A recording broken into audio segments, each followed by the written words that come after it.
ഏതൊരു മതത്തിലെയും മതപണ്ഡിതരെ നമ്മളൊക്കെ തന്നെ ബഹുമാനിക്കുന്നുണ്ട്. അവരുടെ മതവും അവരുടെ വിശ്വാസവും പൊതുസമൂഹത്തെ ഭിന്നിപ്പിക്കാതെ മുന്നോട്ട് പോകുന്ന ഏതൊരു മതപണ്ഡിതരെ കണ്ടു കഴിഞ്ഞാലും നമ്മളെ സംബന്ധിച്ച് ഞാൻ അത് വ്യക്തിപരമായിട്ട് തന്നെ ബഹുമാനിക്കുന്ന ഒരു വ്യക്തി തന്നെയാണ്. പക്ഷേ ഇത്തരത്തില് മതപണ്ഡിതനെന്ന് സ്വയം വിശേഷിപ്പിച്ചുകൊണ്ട് രംഗത്തെത്തിയിട്ട് പൊതുസമൂഹത്തെ ഭിന്നിപ്പിക്കുന്നവരേക്ക് നല്ല മുഖത്ത് നോക്കി തന്നെ വിളിക്കും നെറികെട്ടവനെന്ന്. ഇവന്റെ അത്ര തരം തായാൻ ആവാത്തത് കൊണ്ട് തന്നെയാണ് ബോധമുള്ള ഒരാൾക്കും ഇവരെ പോലെയൊന്നും മതം നോക്കി ഇങ്ങനെ എടുത്തു പറയാനൊന്നും ഒരാൾക്കും ആവില്ല. ഇദ്ദേഹം അൻസാരി ഉസ്താദിക്കെതിരെ ഒരു വീഡിയോ ചെയ്യുകയുണ്ടായി. അൻസാരി ഉസ്താദ് വർഗീയവാദിയാണ്. അൻസാരി ഉസ്താദ് വർഗീയത മാത്രം വിളിച്ചു പറയുന്നവരാണ്. ഇങ്ങനെയുള്ള ആളുകളെ ആരും സപ്പോർട്ട് ചെയ്യരുത്, ഇങ്ങനെയുള്ള ആളുകളെ എല്ലാവരും മാറ്റി നിർത്തണം എന്നൊക്കെയാണ് ഇദ്ദേഹം പറയുന്നുള്ളത്. ഞാൻ ഒരിക്കലും വർഗീയവാദികളെ സപ്പോർട്ട് ചെയ്യുന്നില്ല, വർഗീയത വിളിച്ചു പറയുന്നില്ല എന്നൊക്കെയാണ്. പക്ഷേ എനിക്ക് ഇദ്ദേഹത്തോടൊരു കാര്യം ചോദിക്കാനുള്ളത്, കുറച്ച് മാസങ്ങൾക്ക് മുമ്പ് PC ജോർജ് എന്ന വ്യക്തി പച്ചയായ വർഗീയത വിളിച്ചു പറയുകയുണ്ടായി.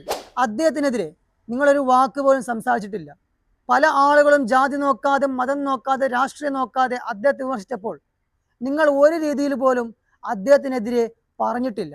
അദ്ദേഹം വർഗീയവാദിയാണെന്നും അദ്ദേഹത്തെ ആരും സപ്പോർട്ട് ചെയ്യാൻ പാടില്ല എന്നും അദ്ദേഹത്തെ എല്ലാവരും മാറ്റി നിർത്തണമെന്നും ഒരു രീതിയിലും നിങ്ങൾ പറഞ്ഞിട്ടില്ല. എന്തുകൊണ്ട്? ഇന്നും ഇദ്ദേഹം വർഗീയത വിളിച്ചു പറയുന്നുണ്ട്. അതുപോലെ TG മോഹൻദാസ്, ഇങ്ങനെയുള്ള ഒരുപാട് ആളുകൾ, ഇവരൊക്കെ ഒരു ഭാഗത്ത് നിന്ന് പച്ചയായ വർഗീയത വിളിച്ചു പറയുമ്പോൾ ഇവർക്കെതിരെ സംസാരിക്കുവാനോ ഇവരെ മാറ്റി നിർത്തുവാനോ നിങ്ങൾ പറയുന്നില്ല. അവർക്കെതിരെ നിങ്ങൾ ഒരു വാക്ക് പോലും മിണ്ടുന്നില്ല. നിങ്ങൾ മിണ്ടൂല. കാരണം നിങ്ങൾ മിണ്ടിയാൽ നിങ്ങളുടെയൊക്കെ കഞ്ഞുകൂടി മുട്ടിപ്പോകും.